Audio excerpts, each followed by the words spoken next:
once you get past the difficult year of 1942 and start to get into 1943, the tide of World War II is definitely starting to turn in the favor of the Allies. Now, I wouldn't say that in January of 44 everyone knew it was getting close to being over, but there was a definite sense that the Japanese were getting pushed back, that the Soviets were getting pushed back, that there was this slow and steady progress on the part of the Allies. But there's still a lot of fighting to go on. It's not going to be a piece of cake. I mentioned before that at the Casablanca conference you have the strategic bombing that gets orchestrated, and this is 1943 to 45 is where you see the massive amounts of strategic bombing that are intended to cripple Germany's war-making ability. This was the kind of the carrot that they gave to Stalin, who was really complaining that there was not a full-scale invasion of Europe, to pull some of that tension, some of that targeting that was happening in the Soviet Union. Stalin really felt like they were the only ones fighting the Germans, and to some extent that's true. You do have the Allies moving up from in North Africa, but at this point in early 43, they haven't launched their full invasion of the European continent yet. So that's about to happen, and that will happen when they decide to come up through Italy. So by summer of 43, they basically, you see George Patton, who's the big tank commander. Occasionally his name pops up on the test, but not too often. Dwight Eisenhower's name you do need to know. He is the head of the Allied forces in Europe, over all of them. And so Eisenhower's kind of stationed in Britain in particular, orchestrating things, and Patton's kind of his go-to guy in Africa and in Italy and southern France. So they begin to push on up through Italy, and they will get about halfway up the boot before the Germans kind of stall them out. So Monte Cassino and Anzio are the big places where you have major kind of battles happening there. Note that it takes almost a year before they really finally get through Italy. So if you look at the Italian campaign, so they initially come over from Africa after they've gotten control by late 42 in North Africa, and they come into Sicily. Sicily's a pretty easy target. And then they start working their way up the boot. Well, they use the amphibious vehicles, right? So these are beach invasions initially. And their first bit of success is pretty good, right? So they get up to about this area right around here, and then the Germans kind of sweep in. They basically, Mussolini gets overthrown in 43, and the Germans come in and they put him back in power, and they rescue him, and there's lots of kind of give and take there that has to do with European history that we don't have to focus on. Just know that Germany is propping up Italy, that Mussolini is overthrown in 43, although the Germans technically prop him up and put him back in power. But Italy is kind of being hotly contested until you get to May of 44. And it's about spring of 44 that you'll have them kind of extending the fighting up into the southern part of France, which is one of the lesser known kind of things. So the amphibious boats are kind of a big deal as far as launching these kinds of invasions, whether it's Italy, whether it's South France, whether it's Normandy, even if you're talking the Pacific front. Oh, I'm so sorry. It needs to be spring break, right? So you go from once you have kind of this invasion in late 43, and it's clear that the Germans aren't going to push the Allies out of southern Europe. What you have, and by late 43, the Soviets are starting to push the Germans out of the Ukraine. So Stalin is freed up enough to meet with Churchill and FDR in Tehran. This is called the Tehran Conference. And at the Tehran Conference, they come up with some key agreements. First off, in Tehran, you're going to see the agreement for the kind of for Britain and the United States to launch the invasion of Europe in 44, that they're going to invade France to really kind of alleviate some of that tension. So this is late 43, so they're basically saying within the next 6 months. They also begin to see that, okay, so what will we do? We know that Germany is on the ropes. We know that we're going to, at some point, we're probably going to be able to negotiate for peace terms. And of course, keep in mind, even back as early as 1941, before the U.S. is even actually involved, you have the Atlantic Charter between FDR and Churchill, where they essentially agree to having this kind of democratic world, how they're going to structure things. So it's not uncommon for them to kind of start projecting, okay, we think this is going to be the outcome, so this is what we want to do. So it seems a little bit cocky for them to be saying, hey, when this war's over, we're going to break apart Germany. But this is part of what, geopolitical planning is all about. So FDR and Stalin agreed that they have concerns about leftover Nazis kind of having an impact. So they decide to kind of make a plan to keep Germany kind of broken apart until they're sure that they've kind of gotten rid of those elements. And the Soviet Union makes a promise to FDR in late 43, and this is important to understand kind of the emerging tensions that happen in 45. The Soviet Union promises to help the U.S. defeat Japan once Germany's out of the picture. So once they're not fighting the Germans, they're going to declare war against Japan. And you have the initial steps towards, okay, so when this whole thing is over, we're going to create an international peacekeeping organization. None of us want this to happen again. We're going to create something that can kind of negotiate these problems.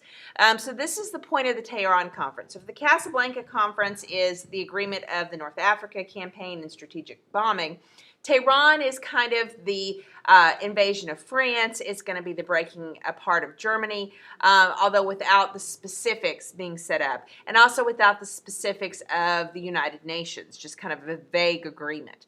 The other big part of the Tehran Conference is going to be that the Soviet Union will help to defeat Japan once Germany's out. So the Tehran Conference, you can tell pictures of this because FDR doesn't have the cape on. Towards the end of the war, when he's at the Yalta Conference, it's very cold, so he has kind of like this overcoat on. But that's not the case in this picture. So it's Tehran. Yes, this is Tehran, Iran. This will be a hot-button place when we get after World War II because the Soviets will want to maintain a presence there. So as of June 44, this map kind of shows you, you can see where the Russians have started to push the Germans back towards Poland. So the Russians are starting to reclaim. Remember that in September of 39, the Russians had kind of control of this whole area. Well, so now they're starting to get closer. You can see where the Allies have a foothold here in Southern Europe. But the Nazis still control a pretty large swath of territory. And so, it's by no means a given in June of 44 that this is going to be over with in less than a year. Nobody really knows because in June of 44, the Nazis still control quite a bit. And so, it's just kind of part of, it's easy for us to look back in hindsight and see kind of where the trends are going. The next part is going to be the landing in France.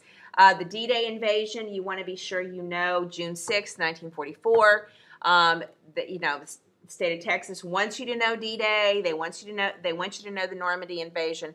Eisenhower's in charge. You've got the French coast fortified with those pillboxes. Lots of efforts made to kind of trick Hitler into thinking the invasion of France was going to take place at Calais. If you ever watch anything about Operation Paperclip, you'll find out that they went to a lot of trouble. You had, basically blow up tanks and blow up equipment to kind of mislead the Germans. But the real invasion's planned for Normandy. The trick with the D-Day invasion is that you had to have perfect weather, right? You had to have the right kind of tide. You had to have good moonlight. You had to time it so that you dropped paratroopers behind enemy lines to kind of soften the target. You had to make sure that you had, people to prevent the planes from flying overhead and strafing the guys that were landing on the beach. So there's lots of logistics involved with this. So the big thing is going to be that you have these 5 different beaches, Utah and Omaha, which are the main American beaches, and then Gold Sword and Juneau, which are the British and Canadian beaches. Utah Beach, Americans capture that. I mean, you do have casualties. I'm not suggesting it's a piece of cake, but it's nothing like Omaha Beach. Omaha Beach is horrific. It's, Saving Private Ryan does a very good job of depicting that. And so that is a pretty dramatic invasion. Be sure you recognize maps of D-Day. These pop up pretty frequently on the STAR test. They really, really, really want you to know the D-Day invasion. And so be sure you kind of have looked at this map, kind of familiarized yourself with it. So that way, if you see something along the lines of this, you can go, oh, okay, that's D-Day. You can see here, this is let's see if I can get this. So these are pictures from D-Day. This one's after the successful invasion, once they get control of the beach. They permanently remake that beach line. Normandy Beach does not look anything like it looked before June of 44. This shows you guys kind of unloading. I actually want to say this is Utah Beach, but I could be wrong. This picture is another one that's taken from D-Day that shows the guys getting off the boats. So again, very, very, very challenging circumstances. Was certainly not easy. 2,500 Americans killed or wounded. Omaha Beach D-Day is a dramatic story. Don't forget, though, that you have in the Pacific, you've got guys, fighting the Japanese and how very challenging it is and that kind of thing. This shows you kind of what I mean by that beach line with those cliffs. And this one right here begins to show you kind of how the fighting begins to take place. So the Germans get all the way, you can see here's Leningrad, so they almost have Leningrad surrounded. They almost have Moscow surrounded. They get to Stalingrad, and this is where they start to get pushed back. And so they get pushed back until eventually the Russians come in. The Americans will come in this way. The Americans will come up from North Africa.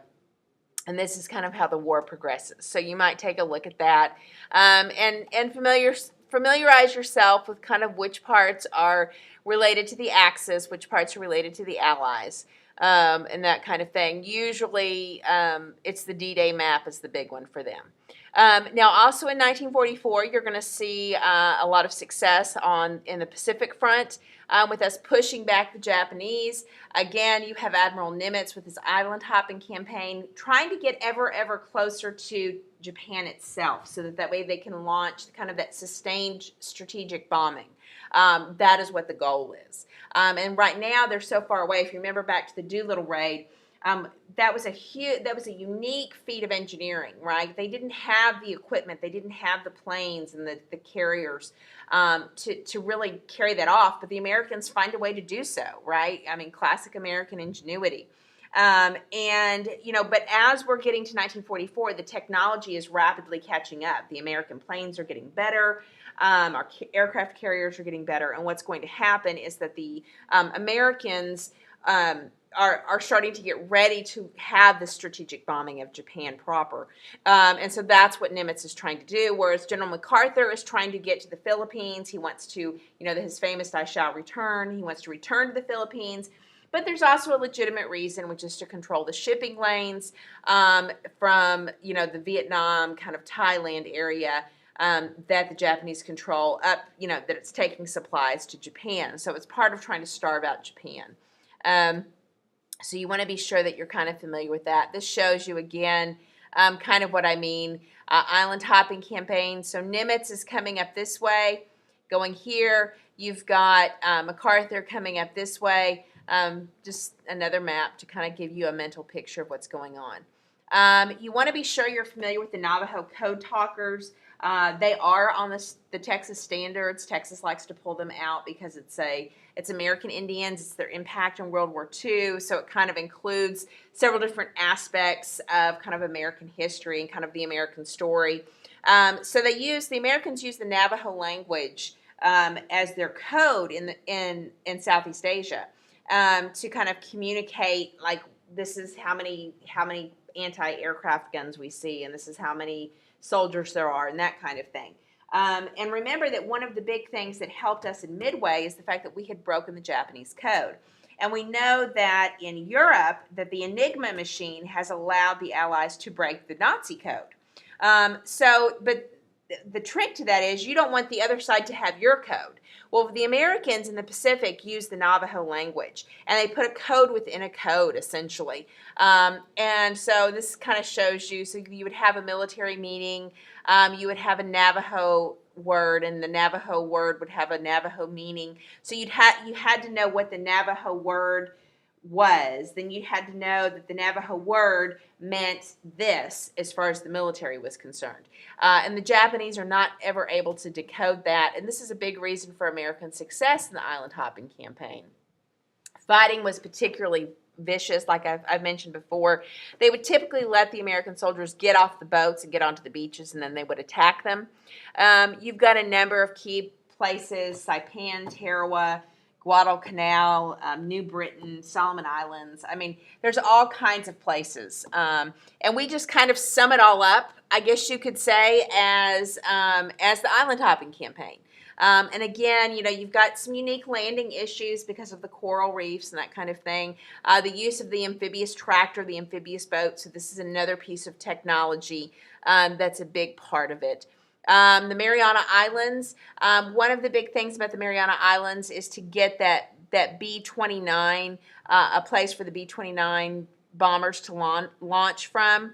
And so this is where you start to get us moving towards that. Again, every time you have an island that you're taking, you've got incredible Japanese resistance. They are dug in. This picture right here shows you they would have these hidey holes, and they would basically wait, and then they would, you know, have booby traps, and they would launch these attacks, you know, when Americans least expected it. You have lots. This is actually, I think, a flamethrower guy, or maybe he's not. I can't tell if he's got a flamethrower deal on his back. But you know, so incredible resistance, and that stays true all the way through the end of the war. In Guadalcanal, in the South Pacific, you start beginning in August of '42. This slow march towards the Philippines, and we start to get closer and closer and closer. But from August of '42 until 1944. We're trying to get close enough to have this full-scale invasion of the Philippines. So it's not going to be until after Guadalcanal and those places. Again, you can see the jungle fighting, that kind of thing. You're going to see the Philippines, again, the Japanese trade routes are going to be a big deal. And then in 1944, you're going to see the attack on the Philippines. This is called the Battle of Leyte Gulf.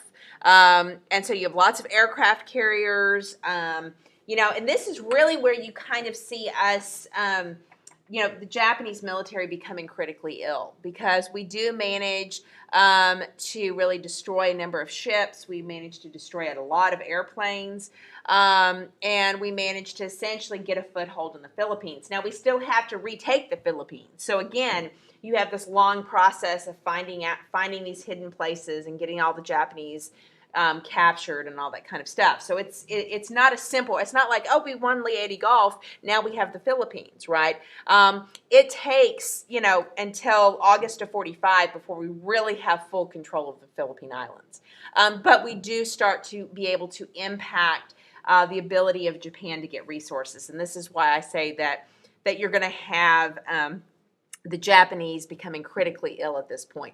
And the other key part of it, too, is going to be that this is where you start to see the kamikaze pilots being used heavily, because Japan is running out of equipment. They're running out of resources, right? It's starting to have an impact. So they're resorting to these kamikaze pilots as a way to kind of try to staunch the flow so that they can try to get an upper hand again. And one of the interesting other aspects, kind of my last thought, is that the Battle of Leyte Gulf, you see a real difference in kind of the American mentality towards World War II and the Japanese mentality towards World War II. Japan kept expecting for a decisive battle. This is the one single battle, we win, and now it's over. Whereas the Americans just have this tenaciousness, this ability to innovate and be ingenious, and really just not give up, be bulldogs about this thing. So what you're going to see is that the Japanese will actually call a retreat at the Battle of the Leyte Gulf, when had they just stayed and continued to fight, they might have actually hurt the Americans a little bit. But they were constantly doing that, right? They wanted to strike and strike big and then not have any, then minimize the casualties. Whereas the Americans, and this is kind of why we'll talk about the nuclear bomb, the Americans are going to continue this, we're just going to keep fighting. We're just going to keep fighting. It doesn't matter how much equipment we're losing. It doesn't matter how many men. We're going to win. We're going to win, and they just keep going and going and going. So that's kind of the big story of 1944. Whether you're talking about D-Day and the Normandy invasion or whether you're talking about Leyte Gulf, both of these things have a profound impact. In 1944,